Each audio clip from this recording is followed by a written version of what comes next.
Hey there folks, Tim Slade here, and welcome back to the ATD Ask a Trainer video series. In today's episode, my special guests, Betty Dannewitz and Destery Hildenbrand and I are answering your questions about using AR and VR in learning. So stick around.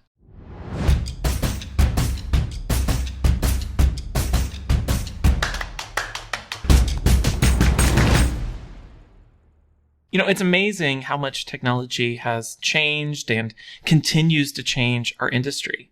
I mean, it wasn't that long ago when mobile devices became the primary method for people to consume information.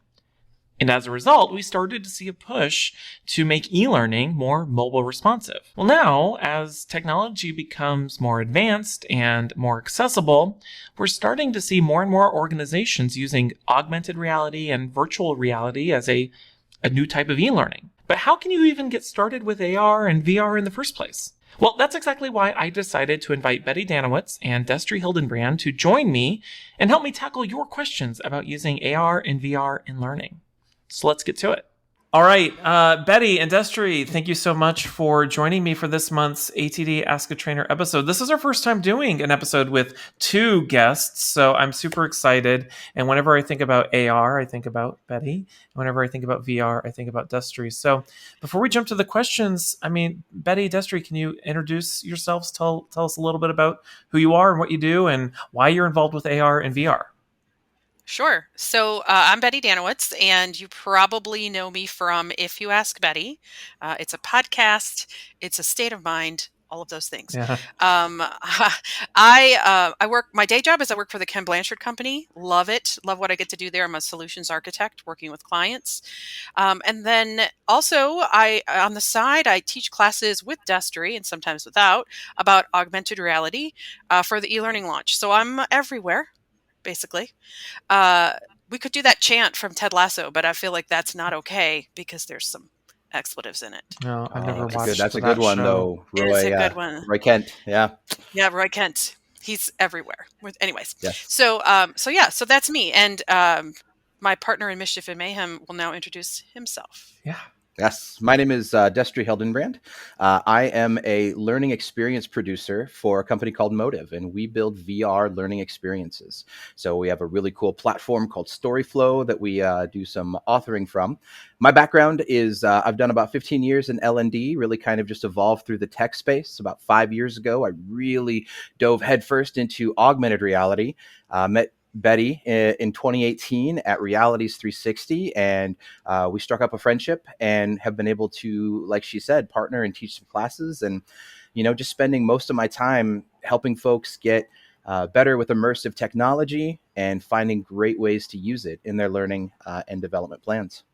Good. I love that.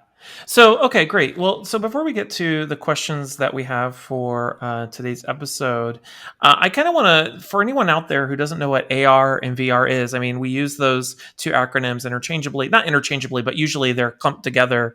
And so, Betty, can you tell us what AR is? And then Destery, can you give us a little bit about how VR is different, but also somehow related to AR as well? Sure. So augmented reality, AR, is when you experience digital content overlaid on your existing environment. So right now, most likely, people are familiar with augmented reality through Snapchat, maybe the Target app, IKEA, Wayfair. I think it's you can try glasses on through augmented reality, and then there's also sort of like this uptick in what's called wearables. So soon we'll be able to put something on our face, and I've been setting the trend for wearing those for a while. But and then we'll be able to see through the augmented reality. So like in the past, there's been Google Glass and also Snapchat goggles. Now there's currently Facebook has a Ray-Ban augmented reality, etc. So digital content overlaid on your existing environment. Got it. Unlike VR, which Destery will tell you about. Yeah. So virtual reality does take us into a completely simulated environment. So what I refer to as CGI virtual reality is built as though you're building kind of like a game, right? You go into a game engine like Unity, you build a completely simulated environment that mirrors something in the real world. You are completely separated from the real world by putting a headset on your head. So unlike AR, which keeps you in the real world, keeps you kind of grounded. Virtual reality gives you that complete immersion inside of a space. Now, just real quick, I will point out too that sometimes VR is used to describe 360 video. Although it is similar a little bit, it's not quite the same. VR, CGI VR is interactive. You can walk around, you can interact and touch things. But 360, although it can be in a headset and keep you immersed, you can't really walk around in a video, right? It's just like a real video, only it's completely surrounding you. You can also do 360 video on, mobile devices or on the web. So CGI VR keeps you completely separate. Now, they all kind of relate together, though, because they're sort of under this one umbrella called extended reality. So XR, right? So I'm really trying at some way to get like a Destery reality sort of acronym in there, because everybody gets their own acronym nowadays when they just start throwing it out there. So, but that's how they all kind of fit together. So under this XR umbrella, we have all these immersive technologies. And although they do they are different, right? With the AR being that keep you in the real world, and VR really kind of getting you in that simulation, and then 360 sort of dances along in between a little bit with the 360 video. So I love that. Yeah, I haven't heard of XR before, but that totally makes sense to kind of tie them in under this, common umbrella. Because a lot of the technology used for AR with gyroscopes and all of that stuff and tracking gets used in VR and vice versa. And so there definitely is a spectrum in that. Good. All right. So we have a couple questions from folks on these topics. So if you're ready to jump in, we'll jump into our first question. Okay.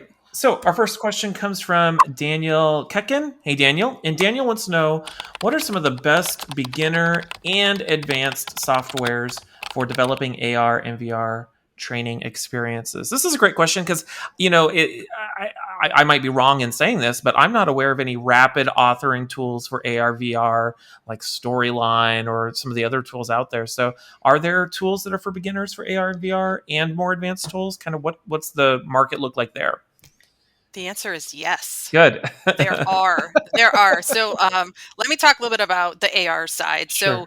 So Destry and I teach classes we use the software Zapper. And ZapWorks is actually where you author the augmented reality. And what's really great is there's a couple of different sort of tiers in which you can develop. So they have ZapWorks Designer, and also widgets, which we say in the classes that we do, we say, hey, you know what? If you can create a PowerPoint slide, you can create augmented reality. Oh, okay. And then they also have sort of like an advanced or step up, which is Zapper Studio. And for that, we say if you can build something in Storyline, you have the skill set that you need to build in Studio. It kind of looks more like Adobe, but functions more like Storyline. Sure.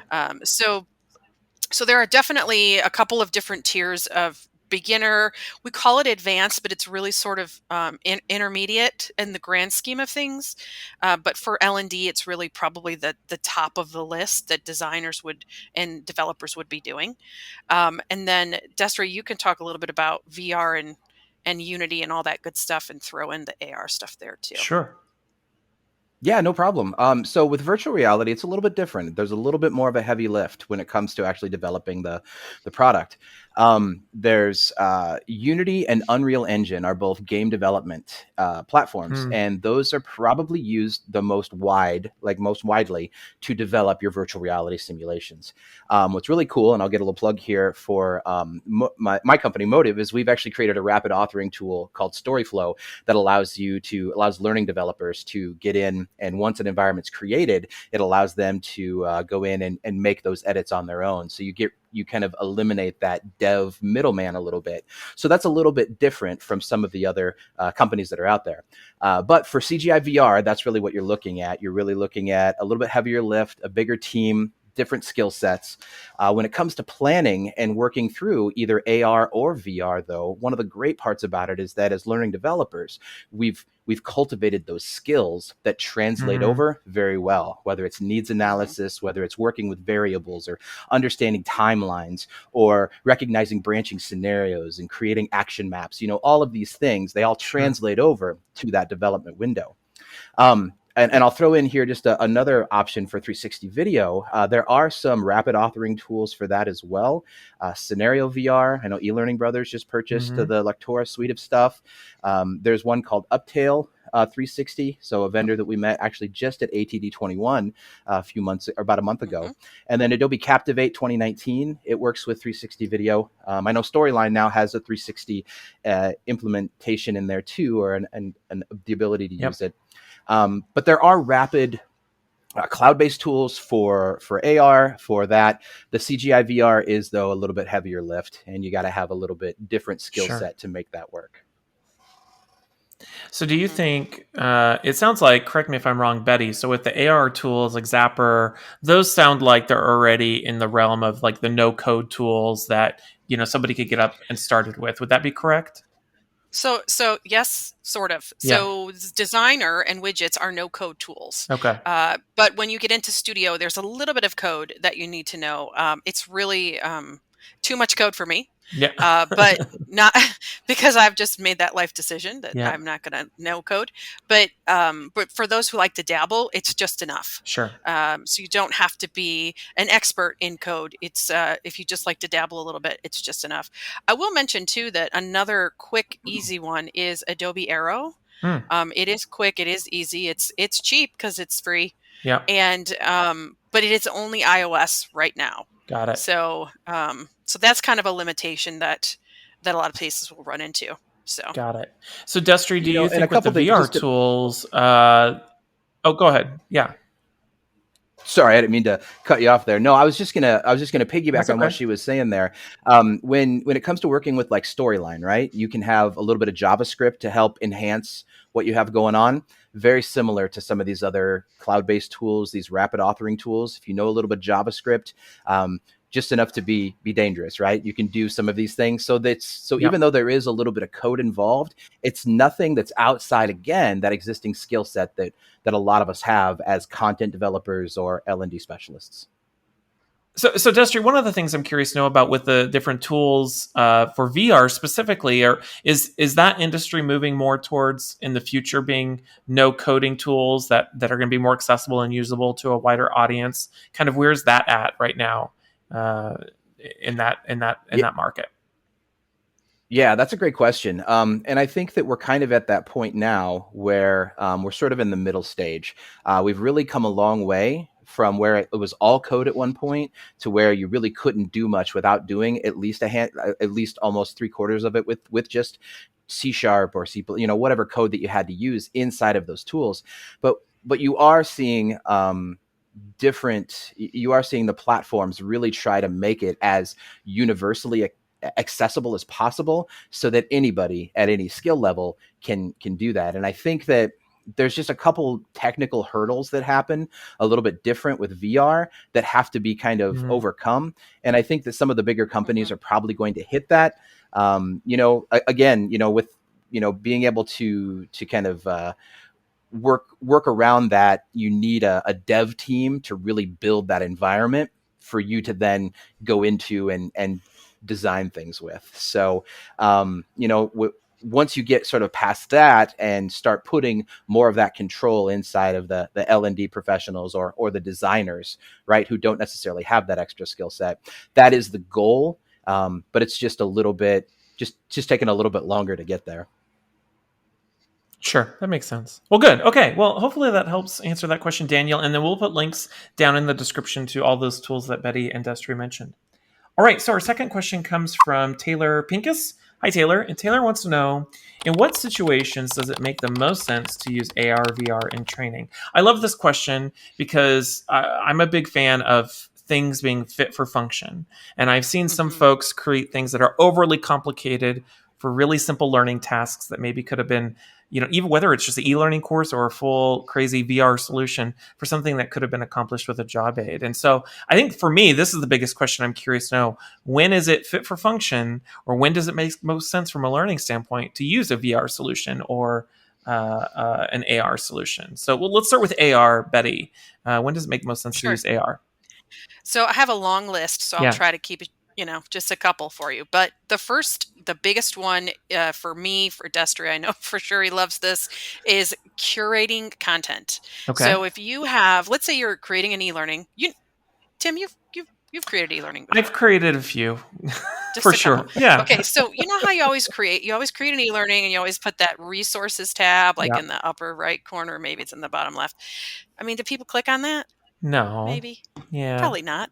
But if when they clicked on that, it had an augmented reality experience that they could access all of those resources, they might be a little bit more likely to actually visit that spot. So Sure. anytime you want to curate content, offer a deeper dive into learning, augmented reality is a great way to do that. Anything that you want to increase engagement on, because let's just face it, it's plain old boring. So, for example, let's say you have new hires that come through and you always teach them the history of the company, Sure. which is, I mean, if we were to be honest, that's interesting for about 3.5 minutes, but at your 45-minute presentation around the history of the company, you lost me, Yeah. right? Because I don't need to know all of those things. So, but if you could take that and turn it into augmented reality experience, maybe even something where they get up out of their chair and they move around the building in order to sort of do like a scavenger hunt and Sure. find the information, then that history suddenly becomes a little bit more interesting. Yep. So that's another thing. And then it's also an awesome way to help employees meet other employees that they otherwise wouldn't meet. So, for example, if you were to, in new employee orientation, you scan an augmented reality code and suddenly there's a 6-inch 3D CEO standing on your desk and welcoming you to the company, that's going to set you apart. It's going to Sure. be fun. And they're actually going to listen to what the CEO is saying. Yep. So that's something that's important too. And then also you can connect employees to other locations that they otherwise might not visit. So if you have home offices on the West Coast and manufacturing is somewhere in the middle of the country, I don't know, like Iowa, I don't know. Then what you could do is very simply show the folks in the home office what it looks like in the manufacturing, and then the people in the manufacturing could also see home office through augmented reality and 360 images. Got it. So that's just a handful of different ways that you could really, make sense of using AR. I've probably got another 6 or 8, but we'll just stick with those. Okay, good. I love that. Okay, so Destry, what about VR? When does it make sense to use VR from a learning standpoint? Sure. And with VR, there's about a handful of really solid use cases. It is a little bit more of a targeted sort of specific thing. One of the dangers you run into is with this technology that a lot of people they have a technology looking for a problem, but we really need to have that problem that fits the technology in order for it to work. Anytime you're training somebody in a dangerous, potentially hazardous situation, let's say it's an open pit mine. Like, you don't want to just take a new miner and be like, all right, go find the hazards, have fun. Right. We really want to make sure that they understand, they recognize, they get a feel for what it is they're going to be doing before they actually do it. Anytime that situations or scenarios are expensive to recreate, how often can we take somebody out to an oil rig, or can we get them all the way up in a wind turbine to fix it? Or, think about all of those potential places where, how do we recreate this environment in the real world? Well, it's entirely possible we can't, but we can create that any simulation, any location inside of virtual reality. And it not only gives them that starting to build that muscle memory or that visual representation, but it's also the hands-on, pick this up, assemble this widget, talk with this individual. So anything like that.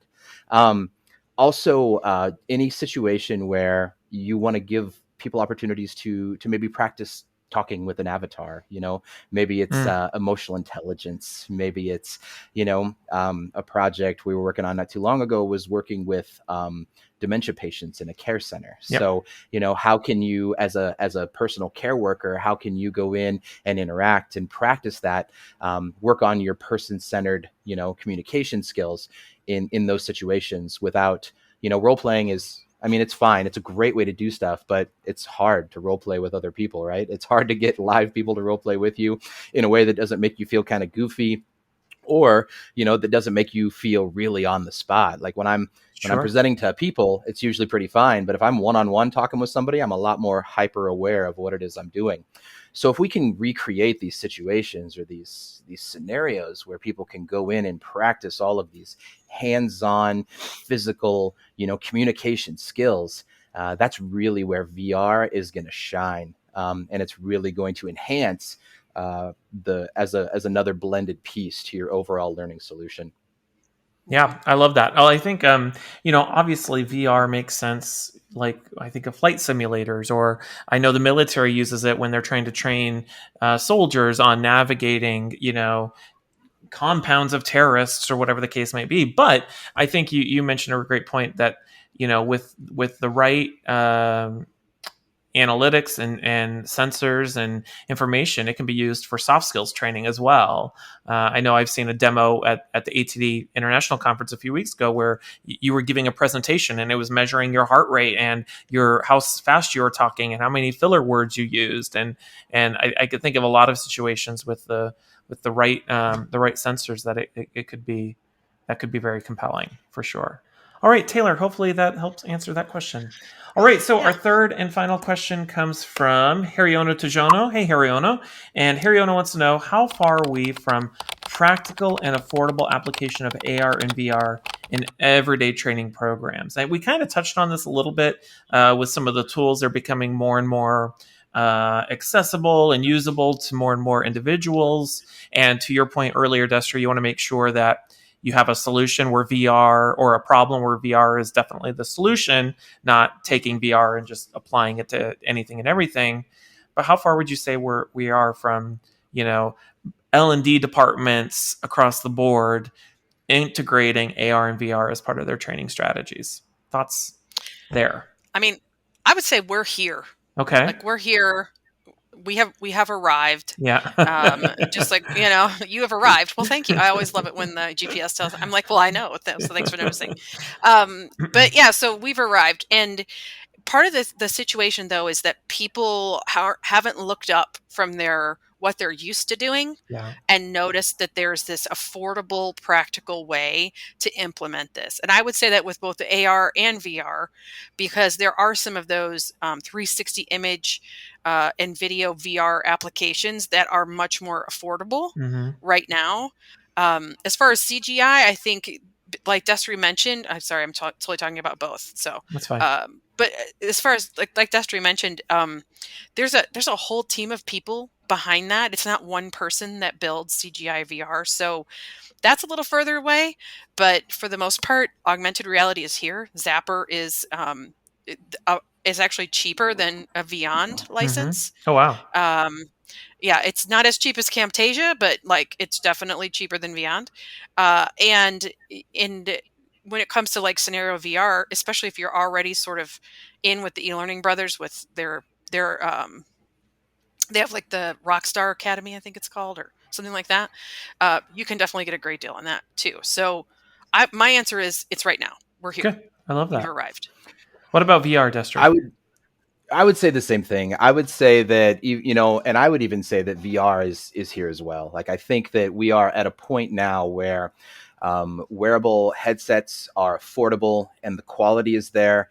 I think that as if you're committed to, and that's the direction that's going to make the most sense for what it is that you want to do when it comes to virtual reality, then absolutely, there are opportunities, there are vendors, obviously me being one of them, that's out there with Motive. We have tools that are fantastic to help you build that and to help your L&D team create that. When it comes to things like AR, I think also, again, I would agree with Betty in that it's right now. We all, the BYOD policies with us being at a distance are much more relaxed in most organizations, not all, but a lot of organizations. So a good portion of your learner base already has the latest technology in their pocket or in their purse or on their desk. And and you can just leverage that. You don't have to scale devices for everybody when it comes to mobile AR. And right now, and Betty mentioned this before too, until we find that thing we're willing to put on our face, right? Until we get that thing that the Apple, the Google, the Facebook, the whatever creates, that we're like, I'll put that on my face. We're all going to be kind of tethered to our mobile device. So so I would say absolutely with AR, and again, as you know, with that solid use case, it is affordable and accessible for virtual reality as well, without a doubt. Good. I love that.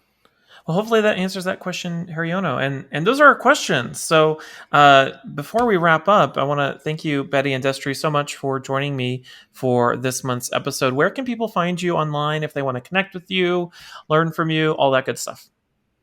So you can find us both on LinkedIn for sure. I'm on LinkedIn as Betty Dannewitz, and then every other social I'm at if you ask Betty. Try to keep it safe. Try to keep it simple. It's been a long day. You can also find me at ifyouaskbetty.com, and you can, if you want to hear more of my melodious voice, you can listen to the If You Ask Betty podcast. Good. As for me, the best way to get a hold of me is through LinkedIn. That's where I spend the majority of my time. You can find me on Twitter at Destery1Kenobi.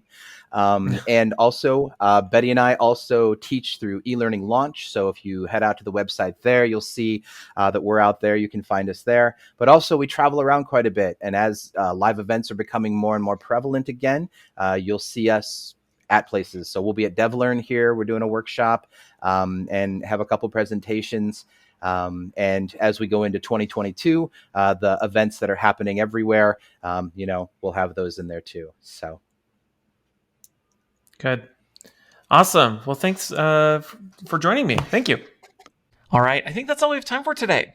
Of course, I want to thank Betty and Destery for joining me to help me tackle those awesome questions. And as always, a big thanks to everyone who submitted a question for this month's episode. If you happen to be watching this on YouTube and you want to get alerted when we publish our next episode of ATD Ask a Trainer, make sure to click that subscribe button below.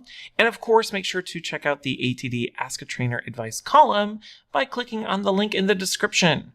My name is Tim Slade, and until next time, I'll see you around.